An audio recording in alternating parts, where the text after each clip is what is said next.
এবার সালমান শাহ হত্যা মামলায় ফেঁসে যাচ্ছেন ডলি জহুর। ঢালিউডের ক্ষণজন্মা সালমান শাহর মৃত্যুর 29 বছর পর গত বছর আদালতে হত্যা মামলা করা হয়। এ মামলায় তার সাবেক স্ত্রী সামিরা হক, অভিনেতা ডন হক সহ 11 জনকে আসামি করা হয়েছে। মামলাটির বর্তমানে তদন্তাধীন। তদন্ত শেষে সংশ্লিষ্ট ব্যক্তিদের বিরুদ্ধে অভিযোগের সত্যতা ও অপরাধ নির্ধারণ হবে।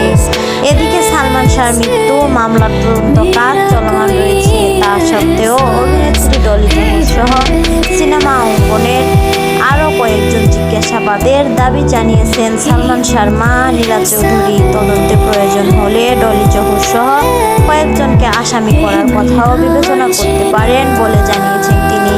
নীলা চৌধুরী বলেন, সালমান শাহর মৃত্যুর দিনের ঘটনা সম্পর্কে অনেকেই গুরুত্বপূর্ণ তথ্য জানিয়েছেন।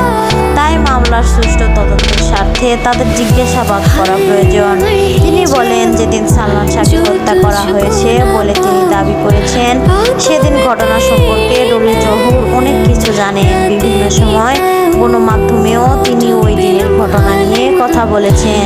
তাই তাকে জিজ্ঞাসাবাদ করা দরকার। পাশাপাশি সালমান শাহর সাবেক স্ত্রী সামিরা হকের সঙ্গে ডলি জহুরের যোগাযোগের বিষয়টিও তদন্ত করে উচিত বলে মনে করেছেন নীলা চৌধুরী। অভিনেত্রী ডলি জহুর ছাড়াও পরিচালক বাদল খন্দকারের নাম উল্লেখ করেছেন নীলা চৌধুরী। বলেন, তাদের কাছ থেকেও মৃত্যু ঘটনা সম্পর্কে গুরুত্বপূর্ণ তথ্য পাওয়া যেতে পারে। তিনি বলেন, তদন্ত প্রয়োজন মনে হলে তাদের সে বিষয়েও পদক্ষেপ নিতে পারেন।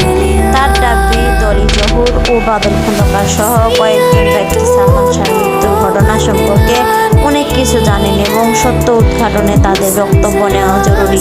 এদিকে সালমান শাহর মৃত্যুর 29 বছর পর দায়ের হওয়া হত্যা মামলাকে ঘিরে নতুন করে আলোচনা শুরু হয়েছে। মামলার অন্যতম আসামি অভিনেতা আশরাফুল হক ওরফে ডনকে সম্প্রতি গ্রেপ্তারের পর তদন্তের পরিধি আরও বাড়ানোর দাবি জানিয়েছেন নীলা চৌধুরী। গত 10 আগস্ট শাহজালাল আন্তর্জাতিক বিমানবন্দর থেকে ডনকে আটক করা হয়।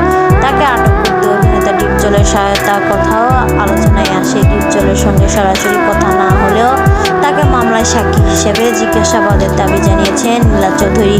তিনি বলেন, সালমান শাহর মৃত্যুর সময় চলচ্চিত্র অঙ্গনে সক্রিয় থাকা অনেকের কাছে সেই সময়ের বিভিন্ন ঘটনার সম্পর্কে গুরুত্বপূর্ণ কথা ও তথ্য থাকতে পারে, যা তদন্তের সহায়তা হতে পারে। একই সঙ্গে ডনকে ধরিয়ে দিতে সহায়তা করায় ডিপজলকে ধন্যবাদ জানিয়েছেন তিনি। চলতি বছরের চলচ্চিত্র শিল্পী সমিতির নির্বাচনে ডনের ভোট দেওয়ার বিষয়টি নিয়েও প্রশ্ন তুলেছেন নীলা চৌধুরী। এই ঘটনায় চলচ্চিত্র শিল্পী সমিতির বর্তমান সভাপতি শিবা সানুর বিরুদ্ধেও অভিযোগ তুলেছেন তিনি। একই হত্যা মামলায় আসামি কিভাবে ইউপিসিতে এসে ভোট দেন এবং তাকে কেউ সহায়তা করছেন কিনা সেসব বিষয়েও তদন্ত আয়ত্তায় আনার দাবি জানিয়েছেন নীলা চৌধুরী। উল্লেখ্য, সালমান শাহ হত্যা মামলায় সাবেক স্ত্রী সামিরা চৌধুরী ছাড়াও আছেন সামিরার বান্ধবী হক ঋষি, ব্যবসায়ী আজিজ মোহাম্মদ ভাই, ডেভিড জাভেদ, ফারুক, রুবি আহমেদ, সাত্তার, সাজু, রিজভী আহমেদ প্রমুখ।